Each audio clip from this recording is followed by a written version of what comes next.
Hi guys, hello everyone, hello mga Sisilab. Welcome back again to our YouTube channel and this is me, your Sisilabs Chading.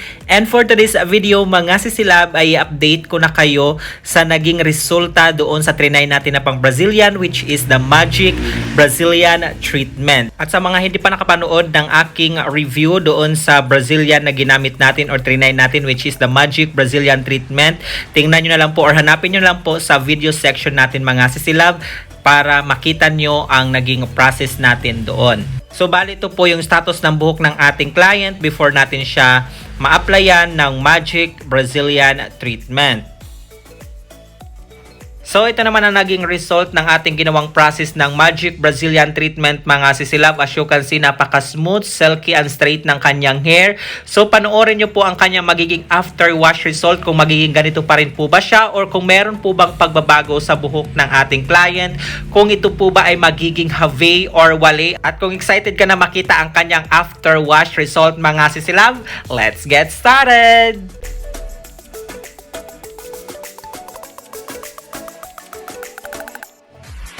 No one ugly allowed.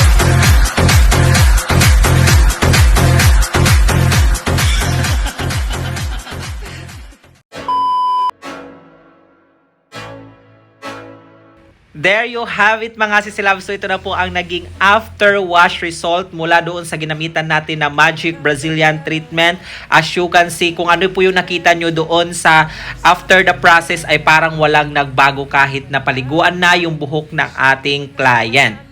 At kahit napaliguan na ang kanyang buhok, still soft, shiny, and nag-straight din ang kanyang buhok mga Sisilab at talagang nawala yung pagka-dry ng kanyang hair. At masasabi ko talagang napaka-powerful pala talaga ng pang-Brazilian na ito na inintroduce sa atin ni Sisilab Veronica Asuncion. So, dito pa lang mga Sisilab, kahit na Brazilian lang ang ginamit sa kanya ay napakaganda ng naging outcome. What more kung ito po ay i-re-reband natin din, gagamitan natin ng Magic Brazilian Treatment, siguro napakabongga ng kanyang result.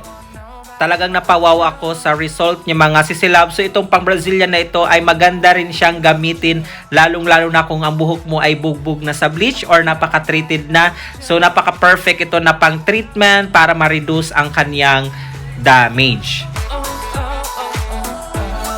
So sa palagay nyo mga Sisilab, ano ang inyong masasabi sa pang Brazilian na ito?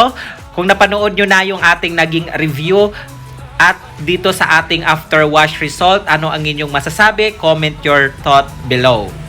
So hanggang dito na lang po ang video nito mga Sisilab, pero bago tayo magtapos, gusto ko lang po magpasalamat sa inyong lahat dahil meron na po tayong 100k subscribers sa ating YouTube channel at maraming salamat sa inyong pagsuporta dito sa ating YouTube channel. At kung hindi dahil sa inyo ay hindi ko po maaabot ito. At kung wala kayo, wala din ako dito. Maraming salamat po. So hanggang dito na lang po, maraming salamat ulit. This is Chading saying have a great hairdo always mga Sisilab. Until next video, bye!